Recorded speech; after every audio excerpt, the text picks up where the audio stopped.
Hey, all you beautiful folks out there and worthy. You are so worthy of love and experience and awakening to that next level of life, what the next leg of this journey holds. You are worthy. And that just so happens to be the point of my video. Isn't that ironic? Okay, so I have quite a few friends and have also survived relationships, connections, whatever you want to call it, where there has been a significant amount of mental abuse, spiritual abuse, psychological abuse, and even physical abuse. And for the longest time, till death do us part, was the glue that held me to that abuse. You see, because what I was committed to was the abuse, which wasn't ending.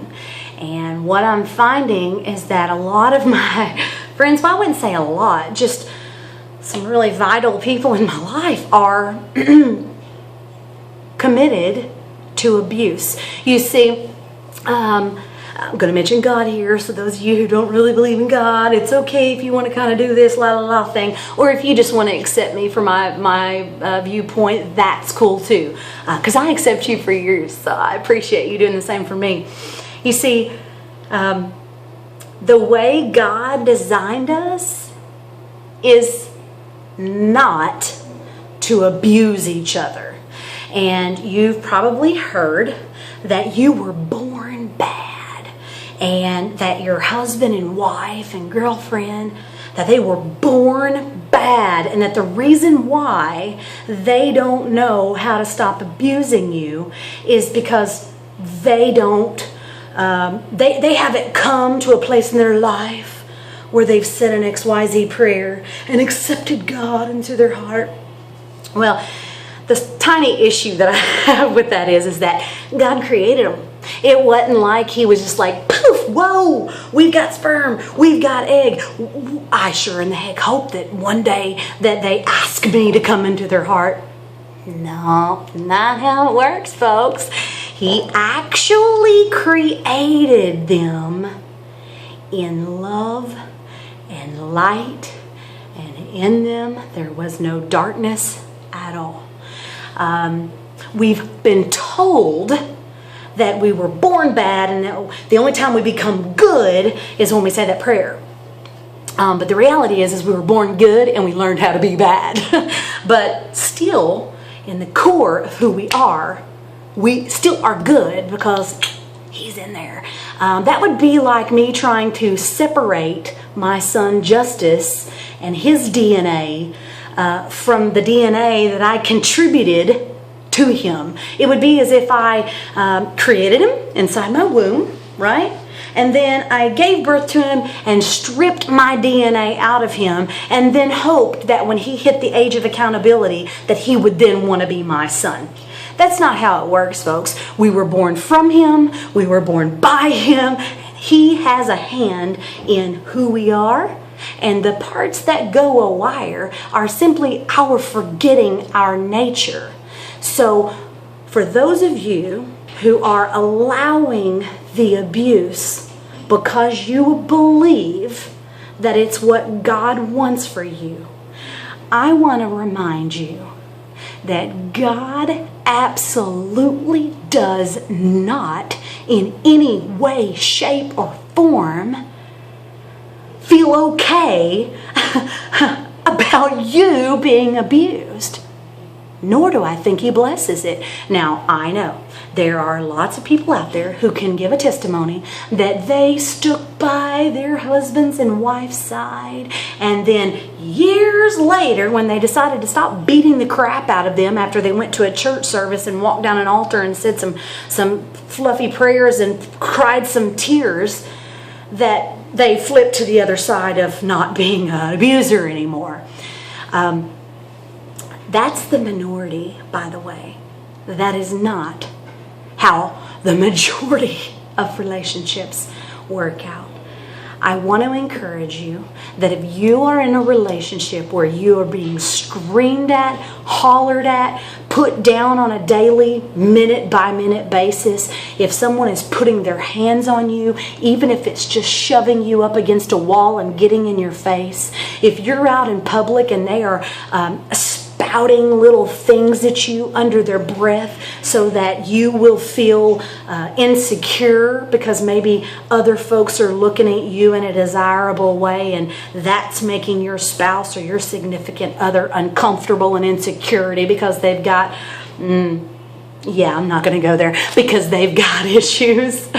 If you are in a relationship where you are being controlled to the point that you can't even enjoy life, I want to tell you tonight that that is not okay. It's not okay by God's standards. It's not okay by freaking human standards. And I know that you signed a piece of paper that said through thickness and thin, through till death do us part. But it does not mean that you're supposed to stick around until they take your life, and that's when the marriage is over. I highly encourage you to get in touch with some folks who can get you both some counseling, get yourself to a safe place, get your children to a safe place. I think a lot of times what happens is we look at our children and we want to do what's right for them. We want to keep the family unit together because that teaches them commitment. But what we really teach them how to do is to become victims. And then they duplicate that behavior in their life. And I can tell you right now,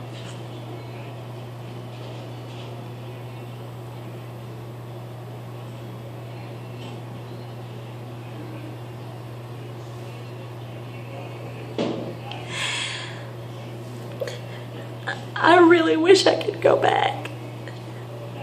I wish I could go back to the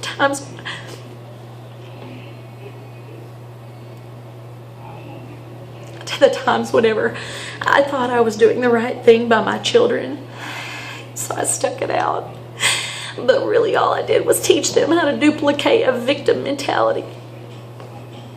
And I'm watching it be played out right in front of my eyes.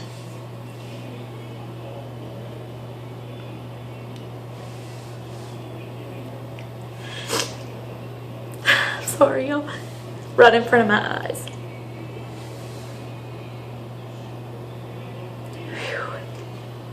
Hear my heart. Your children are depending on you to set the standard for the kind of man or woman that they will one day marry. Your children are depending on you to show them what kind of man or woman they want to become. Time. While I believe that our spirit's time is infinite and there really is no space and time, that it's just forever, we only have a short amount of time on this earth. We only have a very small morsel of time to just walk it out and live vibrant lives, folks. I'm being reminded daily of just how much that I'm worth and how much the people in my life are worth, and that it's never too late to set the standard for what you're willing to put up with in your life.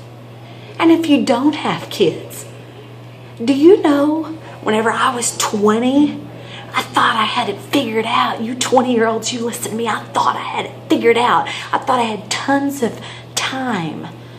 And I'm about to be 40, and I can tell you, that is mind-boggling to me. And so now all of a sudden, every connection in my life is like, I feel like a CSI agent. Not like stalkerish, well, kind of. No. I'm very, very, very intentional these days. And really seeing who somebody is and seeing, are they worthy to be in my children's life? Are they worthy to be in my life? Because here's what I know. God never shows us the promised land just to leave us in the desert. So that tells me that there's something beautiful out there for me. And it's okay if I hold out for it. And I just want to encourage you to do the same. If you're not married, in a relationship, whatever, I encourage you to sit down and figure it out. What it is that you want for your life. How do you feel about your life? Do you value yourself? If you don't, you have no business being in a relationship. It's not someone else's job to make you happy, content, satisfied, or fulfilled. It is you and your maker, you and your Abba. That's your number one project to do first. And if you're already in a relationship, you're already married, I ain't out here trying to bust up marriages, except for the ones that I'm watching, my friends with black eyes and freaking sprained arms and scratches on their back, and I'll leave it that way because I'm just not going to go there, and not in a good way. They're injured, and even the ones that are not injured on the outside are wounded. I mean, their core is wounded. And they're doing so to keep peace and to keep the commitment and to show their kids that the family unit will stick together. I'm telling you right now, I may catch heat for this, but God didn't mean that you are supposed to go to the cross every single day by the hands of your husband as he rips and tears at your life, at your heart, at your spirit, at your soul.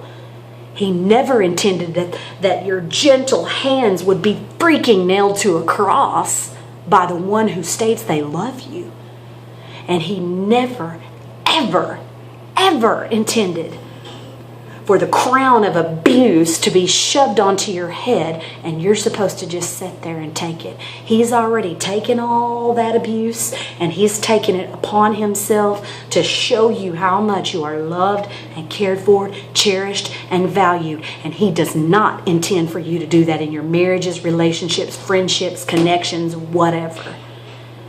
Tonight, I highly, highly encourage you to get real with yourself and to realize that your life, that morsel, can be taken like that. And while right now it's just a little bit of verbal abuse and then a little bit of shoving around, by the way, it gets worse.